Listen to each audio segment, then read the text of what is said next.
Welcome to my YouTube channel. তো দেখ, আজকে আমরা এই ভিডিওটাতে যেটা করব সেটা হচ্ছে আমাদের প্রাসের গতি বা প্রজেক্টাইল মোশন বলতে আমরা যেটা বলি। তো টু ডি মোশন বা টু ডাইমেনশনাল মোশনের ওয়ান অফ দ্য এক্সাম্পল কিন্তু হলো প্রজেক্টাইল মোশন। প্রজেক্টাইল মোশন থেকে অনেক রকমের অঙ্ক আসে। জ্যাভলিন থ্রো এর ওপর অনেক অঙ্ক আসে রিসেন্ট। তো আমরা সব অঙ্কই করব। তার আগে একটু কনসেপ্টটা বুঝে নেওয়া দরকার যে টু ডি মোশন বা প্রজেক্টাইল মোশনের কনসেপ্টটা কি। না, এইটা ধরে দিলাম এক্স অ্যাক্সিস, এইটা ধরে দিলাম এক্স অ্যাক্সিস, এটা ধরে নিলাম ওয়াই অ্যাক্সিস। প্রজেক্টাইল মোশন মানে বডিটাকে এরকম ভাবে ছোড়া হয়েছে। তাহলে যে পয়েন্ট থেকে ছুটছি, যখনই তোকে বলা থাকবে একটা পার্টিকেলকে এক্স অ্যাক্সিসের সাথে একটা সার্টেন অ্যাঙ্গেলে ছোড়া হচ্ছে, তখনই কিন্তু তুই ধরে নিতে পারিস যে that is a projectile motion. তাহলে এই বরাবর ইউ কস থিটা, এই বরাবর ইউ সাইন থিটা। তাহলে ভালো করে একটু খেয়াল রাখবি যে যখন টাইম জিরো মানে একদম প্রাথমিক সময়, তখন এক্স অ্যাক্সিসে ভেলোসিটি হলো ইউ কস থিটা, আর ওয়াই অ্যাক্সিসে ভেলোসিটি হলো ইউ সাইন থিটা। যেহেতু টু ডি মোশন, তোকে কিন্তু এক্স অ্যাক্সিসে আলাদা করে সলভ করতে হবে, ওয়াই অ্যাক্সিসে কিন্তু আলাদা করে সলভ করতে হবে। ঠিক আছে? যত উঠছে উপর দিকে তত কি হচ্ছে, এক্স অ্যাক্সিসের ভেলোসিটি কিন্তু কমছে না। এই যে আফটার সার্টেন টাইম, ধর টাইম টি, স্মল টি, এখনো হাইয়েস্ট পয়েন্টে পৌঁছায়নি। আফটার টাইম টি এর পর, আচ্ছা এটাকে ধরলাম আমরা ও পয়েন্ট, মানে প্রথমে এই যে এখানে এখন প্রথমে ছিল ও পয়েন্টে, তারপরে এরকম র্যান্ডম একটা পয়েন্ট ধরলি এ পয়েন্ট, তাহলে এখন পৌঁছেছে ও এ পয়েন্টে। তো যখন এ পয়েন্টে পৌঁছেছে, তখন এক্স অ্যাক্সিসে ভেলোসিটি কিন্তু ইউ কস থিটাই আছে, ওয়াই অ্যাক্সিসে ভেলোসিটি কিন্তু হবে u sine theta minus gt. কি ফর্মুলা ইউজ করলাম আমরা এখানে?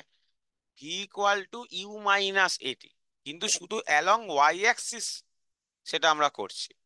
তাহলে যেহেতু শুধু অ্যালং ওয়াই অ্যাক্সিস, তাহলে ওয়াই অ্যাক্সিসে ইনিশিয়াল ভেলোসিটি কত ছিল? U sine theta. ওপরের দিকে উঠছে মানে রিটার্ডেশন। কেন? এই জায়গা, এই যে যতক্ষণ ওপরে এই ম্যাক্সিমাম পয়েন্ট অব্দি পৌঁছাচ্ছে, এই পুরো সেকশনটায় মাইনাস জি কাজ করছে। তাহলে আজকে যদি তুই এই পয়েন্টটার কোঅর্ডিনেট ভাবিস, এই পয়েন্টটার কোঅর্ডিনেট ধর কমা মানে এক্স কমা ওয়াই, তাহলে এরকম ভাবে ভাবতে হবে তোকে যে যে টি সময় পার্টিকেলটা ওয়াই ডিস্টেন্স গেছে অ্যালং ওয়াই অ্যাক্সিস, সেই একই টি সময় পার্টিকেলটা এক্স ডিস্টেন্স গেছে অ্যালং এক্স অ্যাক্সিস। তাহলে এক্স ইকুয়াল টু আমরা কিন্তু লিখতে পারবো এখানে ফর্মুলাটায় u cos theta into t, কিন্তু ওয়াই ইকুয়াল টু লিখতে হবে u sine theta t minus half g t square. S equal to u t minus half a t স্কোয়ারের মতো। এখানে একটা জিনিস মনে রাখবি, যেগুলো আসে সব মানে থিওরি বেসড, যে এক্স অ্যাক্সিসে কিন্তু কোনো অ্যাক্সিলারেশন নেই, তাই এক্স অ্যাক্সিসে কোনো ফোর্সও নেই। এই পুরো প্রজেক্টাইল মোশনের কনসেপ্টই হচ্ছে যে এক্স অ্যাক্সিসে কোনো ফোর্স বা অ্যাক্সিলারেশন কাজ করছে না, কখনোই না। এই করতে করতে এই হাইয়েস্ট পয়েন্টে পৌঁছালাম। হাইয়েস্ট পয়েন্টে পৌঁছে তাই শুধুমাত্র ইউ কস থিটা আছে, ইউ সাইন থিটাটা জিরো হয়ে গেছে। তাহলে হাইয়েস্ট পয়েন্টকে নাম দিলি বি পয়েন্ট। তাহলে হাইয়েস্ট পয়েন্ট বা বি পয়েন্টে কি কি, না, ভেলোসিটি কিন্তু জিরো হয়নি। এই যে এগুলো স্টেটমেন্ট গুলো ভালো করে পড়বি, ভেলোসিটি জিরো না, velocity along y axis zero. আচ্ছা, এক্স অ্যাক্সিসে ভেলোসিটি এখনো কত বল? You cos theta. তাহলে এখান থেকে একটা ছোট জিনিস, যেটা হচ্ছে পুরো মোশনটায় velocity along x axis constant থাকে। ভেলোসিটি অ্যালং এক্স অ্যাক্সিস এটা পুরো মোশনটায় কনস্ট্যান্ট থাকে, পুরো মোশনটায়।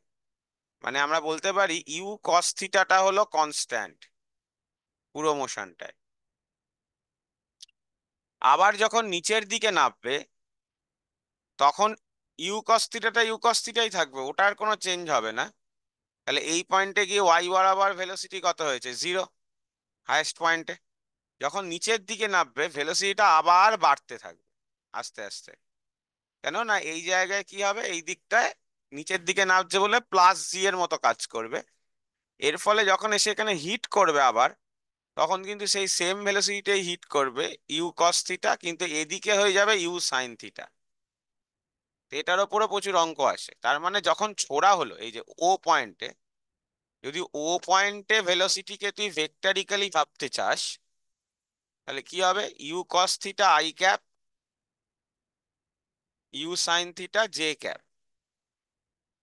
কিন্তু যদি এখানে এসে ভাবতে, এটাকে সি পয়েন্ট ভাব, মানে আবার যখন গ্রাউন্ডেও ফিরে আসছে, সি পয়েন্টে কিন্তু ভেলোসিটি হয়ে যাবে u cos theta i cap minus u sine theta j cap. Minus কেন? ভ্যালুটা সেমই এসে ফিরেছে, ওয়াই অ্যাক্সিসে আবার ভেলোসিটি বাড়তে বাড়তে জিরো থেকে ইউ সাইন থিটা হয়েছে, কিন্তু ডিরেকশনটা নেগেটিভ, নিচের দিকে হয়ে গেছে। তাহলে এরকম অঙ্কও দেখবি আসে, যে এরকম কোশ্চেনও আসবে এমসিকিউতে, যে a projectile is thrown with 3 i cap plus 4 j cap. Find velocity when it again touch the ground. মানে আবার যখন ভূমিতেও ফিরে আসছে, তখন ওর ভেলোসিটি কত হবে? তাহলে ওই দেখ, 3 i ক্যাপটা 3 i ক্যাপই থাকবে, এক্স অ্যাক্সিসটা চেঞ্জ হবে না। 4 j ক্যাপটা হয়ে যাবে -4 j ক্যাপ। এটা এক লাইনের আনসার। ঠিক আছে। আচ্ছা, এক্স অ্যাক্সিসে যতটা যায় তাকে বলা হয় রেঞ্জ, আর ওয়াই অ্যাক্সিসে ম্যাক্সিমাম যতটা উঠতে পারে তাকে বলা হয় হাইট। তাহলে হাইট, রেঞ্জ, এগুলোর ফর্মুলা তো আশা করি সবারই আইডিয়া আছে। আমি তাও আরেকবার বলে দিচ্ছি। আর উঠতে কতটা সময় লাগে আর নামতে কতটা সময় লাগে? তাহলে উঠতে সময় লাগে, টাইম অফ অ্যাসেন্ট হলো ইউ সাইন থিটা বাই জি, সেটাই হলো নামতে সময় লাগে। তাহলে টোটাল টাইম অফ ফ্লাইট কত? 2u sin θ/g। হাইটের ফর্মুলা হচ্ছে maximum height u square sine square theta by g. আর রেঞ্জের ফর্মুলা হচ্ছে বাই 2g। রেঞ্জের ফর্মুলা হচ্ছে ইউ স্কোয়ার সাইন 2θ/g। এই চারটে কিন্তু বেসিক ফর্মুলা। এখান থেকে রেঞ্জ থেকে অনেকগুলো কনসেপ্ট আসে। কি? যখন তোকে অঙ্কে সর্বোচ্চ ম্যাক্সিমাম রেঞ্জ বলা থাকবে বা সর্বোচ্চ বিস্তার বলা থাকবে, তাহলে ম্যাক্সিমাম রেঞ্জ মানেই হচ্ছে তোকে নিজে থেকে ধরে নিতে হবে থিটাটা 45 ডিগ্রি। যদি তোকে বলা হয় দুটো প্রজেক্টাইলের রেঞ্জ সমান, রেঞ্জ সেম, তার মানে একটাকে থিটা কোণে ছোড়া হয়েছে আর একটাকে 90 - থিটা কোণে ছোড়া হয়েছে। মানে দুটো অ্যাঙ্গেলের যোগফল যদি 90 ডিগ্রি হয়, যে θ1 প্লাস θ2 যদি 90 ডিগ্রি হয়, বারবার বলছি তাদের রেঞ্জ সমান হবে।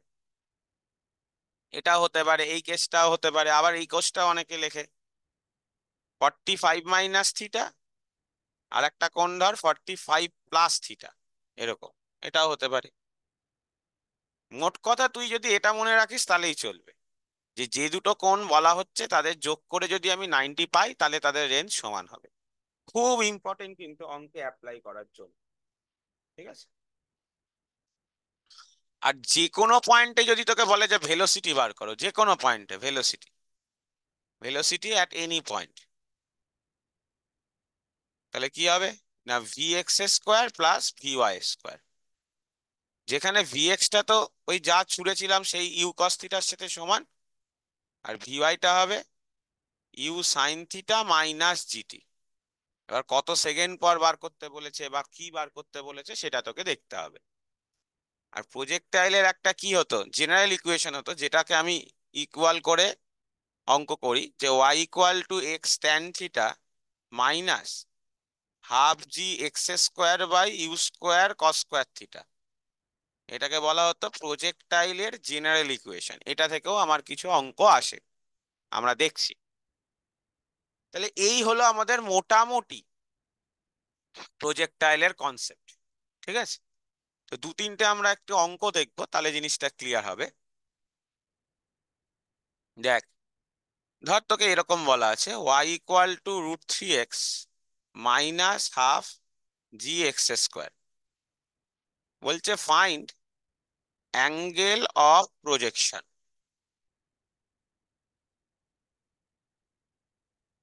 তাহলে আমরা কি জানি?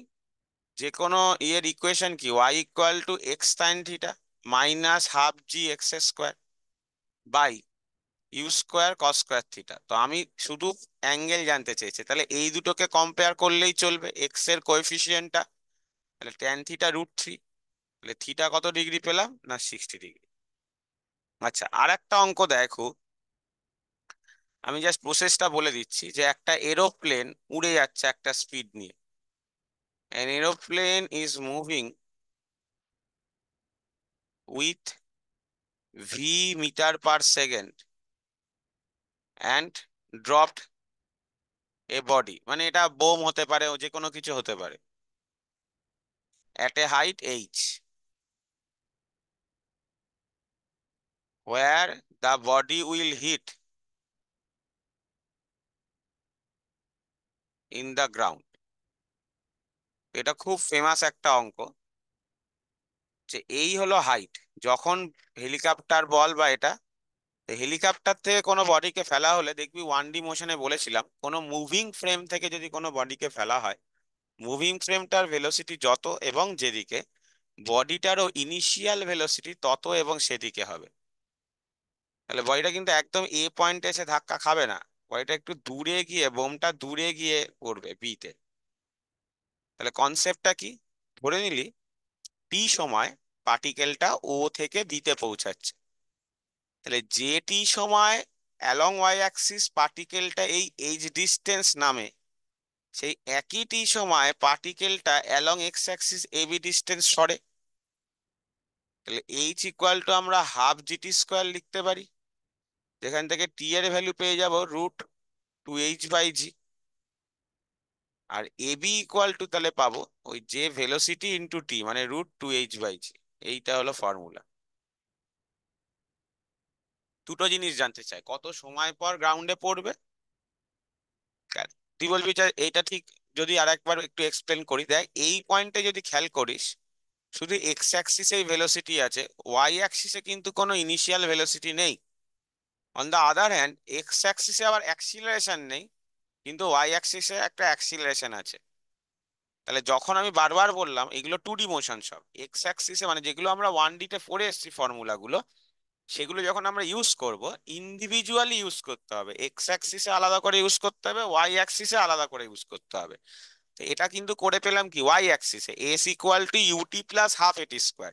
যখন ওয়াই অ্যাক্সিসে অ্যাপ্লাই করছি, ওয়াই অ্যাক্সিসে ইনিশিয়াল ভেলোসিটি কত ছিল, 0।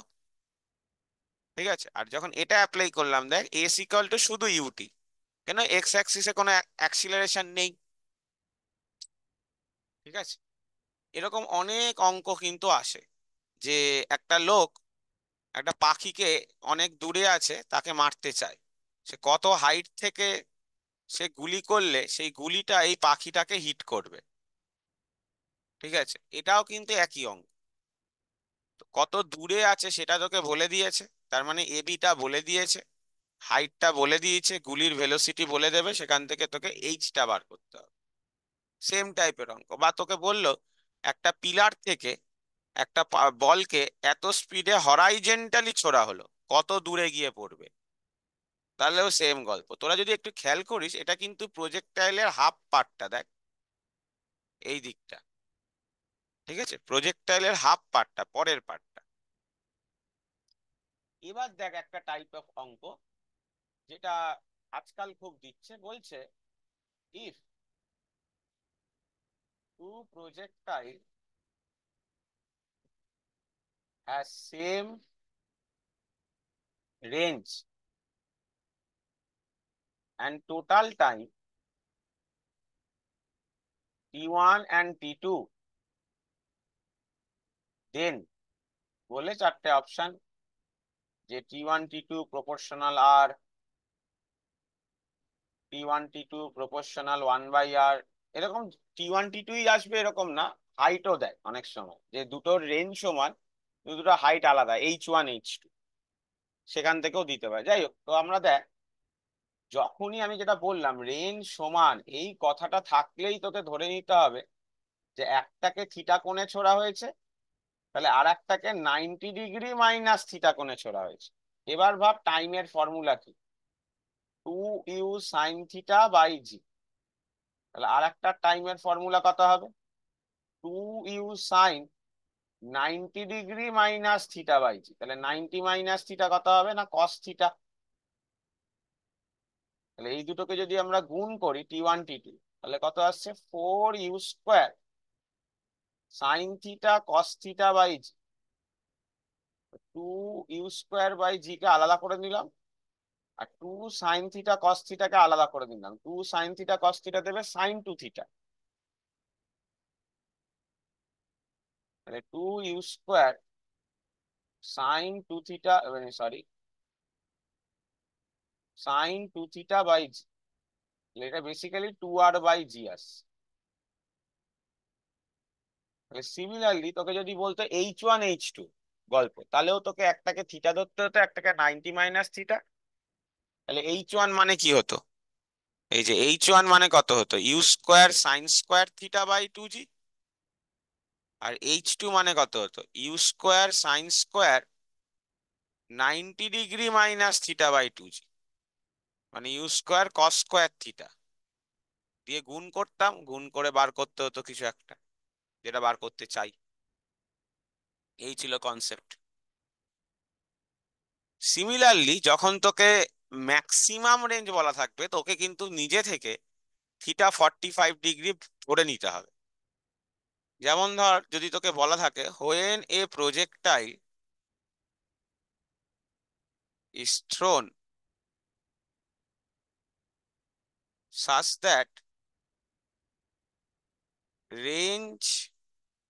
that range is maximum, capital R, find out maximum height। Maximum হাইটটা জানতে চেয়েছে। তাহলে এই যেহেতু বলে দিয়েছে রেঞ্জটা ম্যাক্সিমাম, তার মানেই তোকে ধরে নিতে হবে থিটাটা 45 ডিগ্রি। তাহলে রেঞ্জের এমনি ফর্মুলা হয় u²sin 2θ/g, কিন্তু যেহেতু রেঞ্জটা ম্যাক্সিমাম বলেছে, তাহলে u²/g হবে, কেন θ45 বসালে sin 91। হাইটের ফর্মুলা u²sin²θ/g, সেখান থেকে sin θ45 বসালে sin 45 1/√2 তার স্কোয়ার, কত আসবে? u²/4g। তাহলে আর ম্যাক্স এর 4 ভাগ পেলাম। এইভাবে আমাদেরকে বার করতে হবে। ঠিক আছে। সিমিলারলি অনেক সময় এরকমও দেয় যে একটা বলকে এখান থেকে ছোড়া হলো, যাতে এক্স দূরে y মিটার হাইটের যদি একটা দেওয়াল থাকে তাকে পেরোতে পারবে। কত অ্যাঙ্গেলে তোকে ভেলোসিটি বলে দিচ্ছে, হ্যাঁ, ভি স্পিডে ছোড়া হলো, কত অ্যাঙ্গেলে ছোড়া হলে সেটা একটা, এই যে ওয়াই দূরে একটা দেওয়াল আছে তাকে পেরোতে পারবে। তাহলে গল্পটা কি?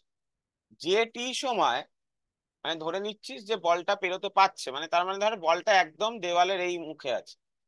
তার মানে কি, যে টি সময় বডিটা এক্স অ্যাক্সিসে গেছে এতটা, কেন?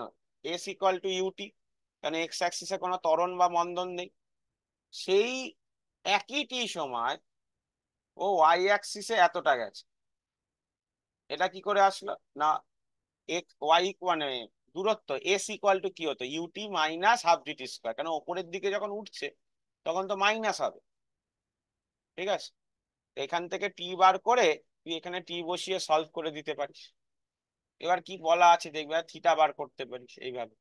দুটো ইকুয়েশনটা খেয়াল রাখ, সেটা কিন্তু সমস্ত প্রজেক্টাইলের নর্মাল যেগুলো প্র্যাকটিক্যাল এক্সাম্পল বেসড অঙ্ক, সেখানে কিন্তু তুই মনে রাখ যে এই দুটো ফর্মুলা ইউজ হবে অলওয়েজ। এই পিলার থেকে ফেলার সময়ও তাই হচ্ছে, কিন্তু পিলার থেকে ফেলার সময় u sin θ কত? 0। আর এটা মাইনাস না হয় প্লাস। এই যে এই জায়গাতেও কিন্তু একই গল্প, x = u cos θ t আর y = u sin θ t plus half g t square. এবার তুই যদি এই পয়েন্টে দেখিস, u cos θ হবে ওই এরোপ্লেনের ভেলোসিটি, আর u sin θ হবে 0, কেন এরোপ্লেনটা হরাইজেন্টালি উড়ে যাচ্ছিল, তাই পার্টিকেলটাও হরাইজেন্টালি উঠছিল। তো এখান থেকে কিন্তু থিওরি বেশ প্রচুর কোশ্চেন আছে। বারবার বলছি, প্রজেক্টাইলের কোন ভেলোসিটির কম্পোনেন্ট ফিক্স থাকে বল? You cos theta. তাই তোকে যদি ইউএক্স ভার্সেস টি গ্রাফ দেয়, তাহলে গ্রাফটা হবে এরকম। তোকে যদি বলে যে পয়েন্টে ছোড়া হয়েছে সেখানে কাইনেটিক এনার্জি কত, সেখানে কিন্তু kinetic energy half m u square ছোড়ার পয়েন্টে, পয়েন্ট অফ প্রজেকশনে, ঠিক আছে। কিন্তু যদি তোকে বলে হাইয়েস্ট পয়েন্টে কত, মানে এই দেখবি এই কোশ্চেন গুলো আছে, রেশিও জানতে চায়, হাইয়েস্ট পয়েন্টে কত, হাইয়েস্ট পয়েন্টে গিয়ে তো আর ভেলোসিটি ইউ নেই, হাইয়েস্ট পয়েন্টে শুধু ইউ কস থিটা আছে। তাহলে কত হয়ে যাবে, half m u square cos square theta. তাহলে এদের রেশিও করলে কত পাবো, 1:2 কস স্কোয়ার থিটা পাবো। সেম গল্প মোমেন্টামের জন্য। যদি তোকে বলে পয়েন্ট অফ প্রজেকশনে মোমেন্টাম কত, এই যে পি ভেক্টর, মোমেন্টামটা কত, না m u cos theta i cap plus m u sine theta j cap, যখন যে পয়েন্টে ছোড়া হচ্ছে, এটা হলো যে পয়েন্ট থেকে ছোড়া হচ্ছে, মানে যেটাকে আমি ছবিতে ও পয়েন্ট বলেছিলাম। বি পয়েন্টে গিয়ে কি হচ্ছে, বি পয়েন্ট মানে হাইয়েস্ট পয়েন্ট, শুধু m u cos theta i cap. আর সি পয়েন্ট মানে আবার যখন গ্রাউন্ডে ফিরে আসছে তখন কত হচ্ছে, না m u cos theta i cap minus m u sine theta j cap, এরকম কনসেপ্ট। তো থিওরিতে মনে রাখবি শুধু ইউ এক্সটা পুরো প্রজেক্টাইলে অলওয়েজ কনস্ট্যান্ট থাকবে, যে কোনো প্রজেক্টাইলে। ইউ ওয়াই বা ওয়াই অ্যাক্সিসে ভেলোসিটিটা ভ্যারি করবে। এক্স এ যাওয়ার জন্য এক্স অ্যাক্সিসের ডিস্টেন্স যখন ভাববো, তখন শুধু এক্স অ্যাক্সিসের ভেলোসিটিকে টাইম দিয়ে গুণ করব। যখন ওয়াই অ্যাক্সিসের ডিস্টেন্স বার করব, তখন ওয়াই অ্যাক্সিসের ভেলোসিটি, টাইম, ওয়াই অ্যাক্সিসে অ্যাক্সিলারেশন কত, সেগুলো নিয়ে আমাকে ভাবতে হবে। আর যেটা বললাম, রেঞ্জ ম্যাক্সিমাম বলা থাকলে 45, রেঞ্জ সেম বলা থাকলে theta 90 - theta. Okay, thank you.